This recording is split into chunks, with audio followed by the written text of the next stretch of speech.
পৃথিবীর সবচেয়ে বৈষম্যমূলক সমাজের মধ্যে যদি আপনি 5, 7, 10টা ধরেন, তার ভিতরে বাংলাদেশ একটা। তাহলে আমি এত গরিব দেশ, আমার অর্থনীতি নাকি এত ভালো করেছে, তাহলে আমার এখানে বৈষম্য কেন? আমার অর্থনীতির সাইজ নাকি $450 বিলিয়ন, তাহলে আমার ট্যাক্সের হার বাড়ছে না কেন? আওয়ামী লীগ সরকার যখন আসছে তখন আমার অর্থনীতির সাইজ ছিল $200-250 বিলিয়ন, তখন আপনার ট্যাক্স এবং জিডিপির রেশিও ছিল হচ্ছে 13%। আওয়ামী লীগ আমাদেরকে বলে গেল যে আমাদের এখন জিডিপির সাইজ $450 বিলিয়ন, প্রায় ডাবল নাকি হয়ে গেছে।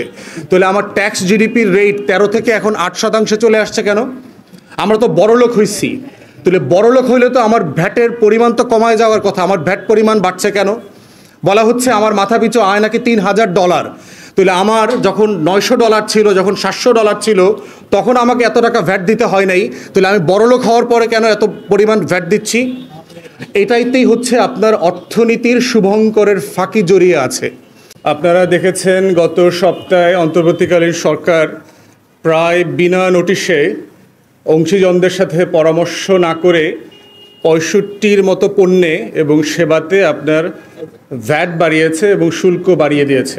প্রথম কথা হচ্ছে যে এই সিদ্ধান্তে আসার আগে আমি সাধারণ দেশবাসীর জন্য একটু ভ্যাট জিনিসটা পরিষ্কার করছি, জিনিসটা আসলে কি।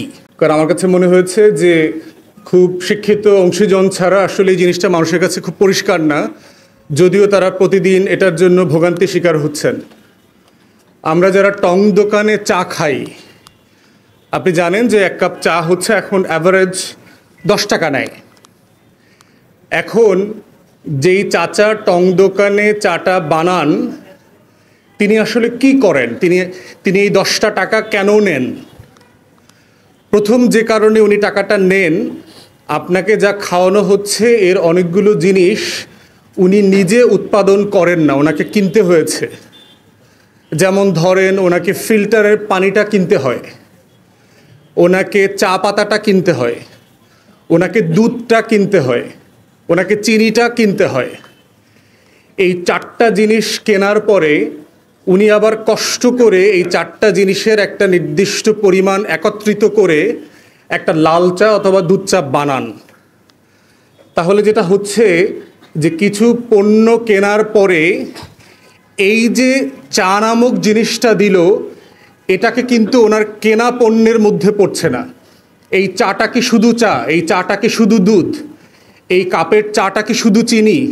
এই কাপের চাটা কি শুধু গরম পানি? এই কাপের চাটা কিন্তু একটা আলাদা একটা আইটেমে পরিণত হয়েছে। তাহলে ওই টং দোকানের চাচা কি করলেন? 4-5টা জিনিস একত্রিত করে ওনার সময়, ওনার শ্রম, ওনার মেধাকে এখানে যোগ করে উনি একটা ভ্যালু অ্যাড করলেন। উনি চায়ের সাথে কিছু ভ্যালু অ্যাড করেছেন, গরম পানির সাথে কিছু ভ্যালু অ্যাড করেছেন, চিনির সাথে কিছু ভ্যালু অ্যাড করেছেন, দুধের সাথে কিছু ভ্যালু অ্যাড করেছেন, এবং এটাকে একটা মেজারমেন্টে, একটা পরিমাণে তৈরি করে আমাকে আপনাকে কাপে ঢেলে দিয়েছেন। ওনার এই জিনিসগুলো কিনতে খরচ হয়েছে ধরেন 6 টাকা। বাকি 4 টাকাটা ওনাকে আমরা কেন দেই? ওনাকে এই কারণে দেই যে উনি এই 4টা জিনিসকে একত্রিত করে একটা ভিন্ন প্রোডাক্ট তৈরি করেছেন, যেটা বানানোর আগ পর্যন্ত ছিল না, ওখানে উপস্থিত ছিল না। এই জায়গাটাকে বলা হচ্ছে ভ্যালু অ্যাডেড ট্যাক্স। মানে যেই জিনিসগুলো আলাদা আলাদা কিনে কিন্তু সবাই ট্যাক্স দিয়েছে, কিন্তু এই 4টাকে আবার একত্রিত করে নতুন একটা পণ্য তৈরি করে যে ভ্যালুটা, যে একটা দাম, একটা মূল্য, একটা নতুন পণ্য তৈরি হয়েছে, রাষ্ট্র বলছে এই পণ্যটা যে একটা ভ্যালু অ্যাড করেছে, এই ভ্যালু অ্যাডিশনের উপরে ব্যবসায়ীকে 2 টাকা দিতে হবে। তাহলে চাচা 4 টাকার উপরে সরকার বলে দিল 15% তাকে দিতে হবে। তাহলে ওই বাকি যে 4 টাকা, ওই 4 টাকার ভিতর থেকে 15% করে 60 পয়সা রাষ্ট্র নিতে চায়। এখন প্রশ্ন হচ্ছে এটা ন্যায্য কিনা? তাহলে ব্যাপারটা কি এরকম কিনা যে যিনি চাটা খেলেন, তিনি চাটা খেয়ে আসলে একটা বিপদ তৈরি করেছেন, একটা গুনাহ করেছেন, যে কারণে তাকে একটা শাস্তি দেয়া হচ্ছে, কারণ এই কনজামশনটাই একটা ভ্যালু অ্যাড করেছে এবং এই ভ্যালু অ্যাডিশনের কারণে রাষ্ট্র একটা কর বসিয়ে দিয়েছে। তাহলে এইটাকে বলা হচ্ছে পরোক্ষ কর।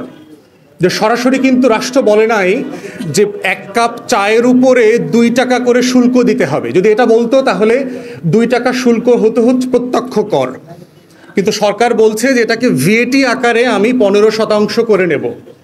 এবং শুরুর দিকে যখন ভ্যাট আইন ছিল সারা দুনিয়াতে এবং বাংলাদেশে, তখন কিন্তু আপনার প্রত্যেকটা ব্যবসায়ীকে আইনে বাধ্য করা হয়েছিল যে আপনি যে একটা নতুন পণ্য তৈরি করছেন, এটা করতে আপনাকে কি কি কাঁচামাল খরিদ করতে হয়েছে এবং এটা খরচ কত টাকা পড়েছে, এর বাইরে আপনি কত টাকা এখানে যোগ করেছেন, ভ্যালু অ্যাড করেছেন, তার উপরে আপনাকে 5%, 10%, 12%, 15% আকারে রাষ্ট্রকে ভ্যাট দিতে হবে। ব্যবসায়ীদের চাপে পরবর্তীতে ব্যবসায়ীদের কাছ থেকে এই তথ্য পাওয়ার যে অব্লিগেশন ছিল সেটা রাষ্ট্র উজ্জ্ব করে নেয়, কিন্তু ভ্যাটের যে কম্পালশন ছিল সেটা রয়ে যায়। এখন ভ্যাট কেন? ভ্যাট তৈরি হয়েছে ধরেন এই গত শতাব্দীতে 1954 সালে ফ্রান্সে প্রথম ভ্যাট তৈরি হয়, ভ্যাট নামক আইডিয়াটা আসে। এর আগেও আপনার জার্মানিতে বিভিন্ন সময় আমরা দেখেছি যে ফার্স্ট রাইখের সময় অথবা 19বিংশ শতাব্দীতে এই প্রত্যেকটা পণ্যের সেবার জায়গায় জায়গাগুলোতে যখন ভ্যালু অ্যাড হয়েছে তখন তাদেরকে টাকা দিতে হতো। অতএব এই লেভেলের একটা করের কালচার ধরতে পারেন যে প্রায় 150-200 বছর থেকে দুনিয়াতে আছে। বর্তমানে 175টা দেশে ভ্যাট নামে একটা কর আছে, পরোক্ষ কর। এর বাইরে আপনার সেলস ট্যাক্স বলে, আমাদের পার্শ্ববর্তী রাষ্ট্র ভারতে এটাকে জিএসটি বলে, গুডস অ্যান্ড সার্ভিসেস ট্যাক্স, যেটা শতাংশ হচ্ছে আপনার 4.5% মতো। তো এই আমেরিকাতে ধরেন সেলস ট্যাক্স আছে। তো এরকম বিভিন্ন দেশে বিভিন্ন নামে প্রত্যক্ষ করের বাহিরে পরোক্ষ কর আছে, বিভিন্নভাবে চলছে সেটা। বাংলাদেশে ভ্যাট শুরু হয়েছে আপনার 89 সালে এরশাদ সরকার যখন ক্ষমতায় ছিল।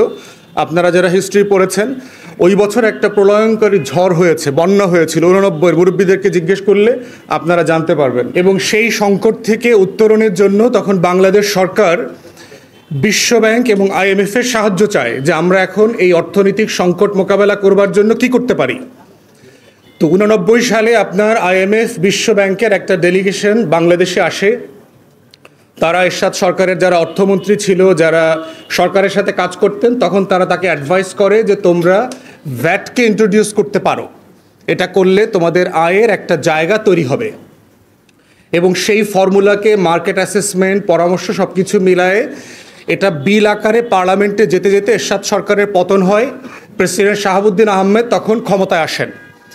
ক্ষমতায় এসে একটা ভ্যাট অধ্যাদেশ নামে একটা অর্ডিন্যান্স তখন রাষ্ট্রের পক্ষ থেকে জারি করা হয়, যেটা পরবর্তীতে 91 সালে বিএনপি সরকার এসে এটাকে আইনে পরিণত করে। এখন সমস্যাটা কোথায়, আমরা কেন এটাকে কনসার্ন বলছি? প্রথম কারণে কনসার্ন বলছি যে কর এবং ভ্যাটের একটা মৌলিক পার্থক্য হচ্ছে যে কর নিরূপণ হচ্ছে আমার আয় উপার্জনের উপরে ভিত্তি করে। ব্যক্তির ধরেন 3.5 লক্ষ টাকার বেশি যদি সে বছরে উপার্জন করে, তাকে একটা সার্টেন অ্যামাউন্ট রাষ্ট্রকে দিতে হয়। ঠিক একইভাবে বিভিন্ন কর্পোরেশনেরও একটা সার্টেন অ্যামাউন্টের প্রফিটের পরে তাকে AIT অ্যাডভান্স আকারে অথবা পোস্ট প্রফিট অ্যানাউন্সমেন্টের পরে তাকে রাষ্ট্রকে কর্পোরেশন ট্যাক্স দিতে হয়। কর সাধারণত প্রত্যক্ষ কর দেন হচ্ছে সক্ষম ব্যক্তি এবং সক্ষম প্রতিষ্ঠান। ভ্যাটের প্রবলেম হচ্ছে ভ্যাট দেয় গরিব মানুষ। এই যে আমি টং দোকানে চা খাওয়ার কথা বললাম, এই টং দোকানে চা খাওয়ার কারণে টং দোকানে যিনি চা খাচ্ছেন আর যিনি চা খাওয়াচ্ছেন দুইজনই ভ্যাটের আওতায় পড়ে যাচ্ছেন। মিষ্টির দোকানে আপনারা যারা বিকালে সিঙ্গারা পুরীর সাথে 2টা মিষ্টি খান, আপনাকে ওখানে ভ্যাট দিতে হচ্ছে। যারা পরিবার নিয়ে সপ্তাহে 1বার অথবা 2বার বেলি রোডে যাচ্ছেন, সুলতানস ডাইনে খাচ্ছেন, আপনাকে ভ্যাট দিতে হচ্ছে। এবং বাংলাদেশে যদি আপনি রাজস্ব আদায়ের যে অঙ্কটা দেখেন প্রতি বছর, যে আমার ধরেন টোটাল রাজস্ব আয় হচ্ছে 3,25,000 কোটি টাকার মতো, তার প্রায় 50% আসে হলো ভ্যাট থেকে। তাহলে রাষ্ট্র দেখেন টোটাল ধনী এবং ধনাঢ্য মানুষের কাছ থেকে দেশের বাজেটের 50% টাকা নেয়, বাকি 50% টাকা নিচ্ছে কিন্তু আমার আপনার মতো গরিব মানুষের কাছ থেকে, মধ্যবিত্ত, নিম্নবিত্ত, যারা টিসিবির ট্রাকের পিছনে ঘন্টার পর ঘন্টা সূর্যের আলোতে দাঁড়িয়ে বর্ষায় ভিজে ঘামে 1,500 টাকা 2,000 টাকার পণ্য কেনবার জন্য অপেক্ষা করেন, না পেলে রাস্তায় গড়াগড়ি করে কাঁদেন, তারা হচ্ছে ভ্যাট দিচ্ছে। এই গরিব মানুষগুলোর টাকা দিয়ে রাষ্ট্র চলছে এবং এই গরিব মানুষকে কেন্দ্র করেই আবার দেখবেন রাষ্ট্র লক্ষ লক্ষ কোটি টাকা ঋণ করছে সারা দুনিয়া থেকে, ব্যাংক থেকে, এবং এই টাকাগুলোই লুট হচ্ছে। এই জন্য সারা পৃথিবীতে দেখবেন ভ্যাটের সাথে ইনইকুয়ালিটি, বৈষম্য যে তৈরি হয় রাষ্ট্রে জনগণের সাথে, ধনী গরিবের যে পার্থক্য তৈরি হয়, পৃথিবীর সবচেয়ে বৈষম্যমূলক সমাজের মধ্যে যদি আপনি 5, 7, 10টা ধরেন তার ভিতরে বাংলাদেশ একটা। তাহলে আমি এত গরিব দেশ, আমার অর্থনীতি নাকি এত ভালো করেছে, তাহলে আমার এখানে বৈষম্য কেন? আমার অর্থনীতির সাইজ নাকি $450 বিলিয়ন, তাহলে আমার ট্যাক্সের হার বাড়ছে না কেন? আওয়ামী লীগ সরকার যখন আসছে তখন আমার অর্থনীতির সাইজ ছিল $200-250 বিলিয়ন, তখন আপনার ট্যাক্স এবং জিডিপির রেশিও ছিল হচ্ছে 13%। আওয়ামী লীগ আমাদেরকে বলে গেল যে আমাদের এখন জিডিপির সাইজ $450 বিলিয়ন, প্রায় ডাবল নাকি হয়ে গেছে। তাহলে আমার ট্যাক্স জিডিপির রেট 13 থেকে এখন 8% চলে আসছে কেন? আমরা তো বড়লোক হইছি। তাহলে বড়লোক হইলে তো আমার ভ্যাটের পরিমাণ তো কমায় যাওয়ার কথা, আমার ভ্যাট পরিমাণ বাড়ছে কেন? বলা হচ্ছে আমার মাথা পিছু আয় নাকি $3000। তাহলে আমার যখন $900 ছিল, যখন $700 ছিল, তখন আমাকে এত টাকা ভ্যাট দিতে হয় নাই, তাহলে আমি বড়লোক হওয়ার পরে কেন এত পরিমাণ ভ্যাট দিচ্ছি? এটাইতেই হচ্ছে আপনার অর্থনীতির শুভঙ্করের ফাঁকি জড়িয়ে আছে।